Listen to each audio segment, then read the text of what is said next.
weche mahinyo chuny ni lit gi kuyo nokwako anyuola moro Pipeline, kaunti ma Nakuru, tok wito ji 6 e masira marach mar apaya manyotimore mlima Kiu mani Salama e apaya maduong' ma Nairobi kochomo Mombasa. Masira no manyotimore otieno e kar saa 3 noweyo ka ji 11 otho ka jok moko oyudo hinyruok bende. Simfros Okinda leronwa sigand moko kuom jogo manyotony e masira no kod anyuola joma masira no nojuko. Pipeline kaunti ma Nakuru waromo kod an jenga wat ji 6 manyowito ngimagi e masira manyotimre mlima Kiu Salama e kaunti ma Makueni mana apaya maduong' ma Nairobi kochomo Mombasa. Jenga lero na ji 6 gi nyorek ni wuoth kowuok Mombasa kochomo Nakuru.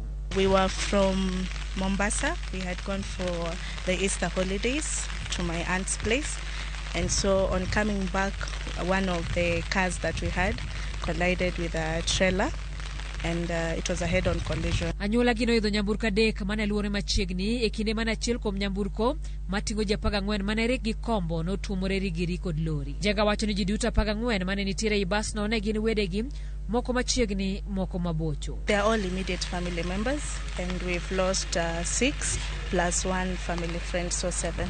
Kuom anyuola 7 manyotony e masira no, 4 dhi nyime gi yudo thieth e od thieth ma Makindu ka 3 modong' thiedhore Nakuru. Ji 6 manotho oting'o dichuo, miyo kod nyithindo 4. Peter Msao lero ni kata obedo ni nyo entiere achiel kuom nyamburko manyo masira no juko, ok opar malong'o gima nyotimore. So nilisikia tu pap, sikuelewa ni gari gani ndio imegongana, ni gari imegonga ingine. I was so confused because hata lori yetu iliror, mimi nilijipata chini ya lori. Hamisi nyori kriembo lori koyedho got mos e samani lori moro biro ma otuome. Huyu jamaa ka lose control na ikakuja ikanifuata mimi. So ikakuja mimi sasa venye nimeiona hivyo nikajaribu kuiepa, lakini speed yangu ilikuwa chini. Jodak e alwora mar apaya maduong' mawuok Nairobi kochomo Mombasa koro ywak ne sirikal mondo yar apaya no magi wacho ni diny ahinya kata obedo ni nyamburko mathoth luwo yorno pile ka pile. Simfros Okinda, Ramogi TV.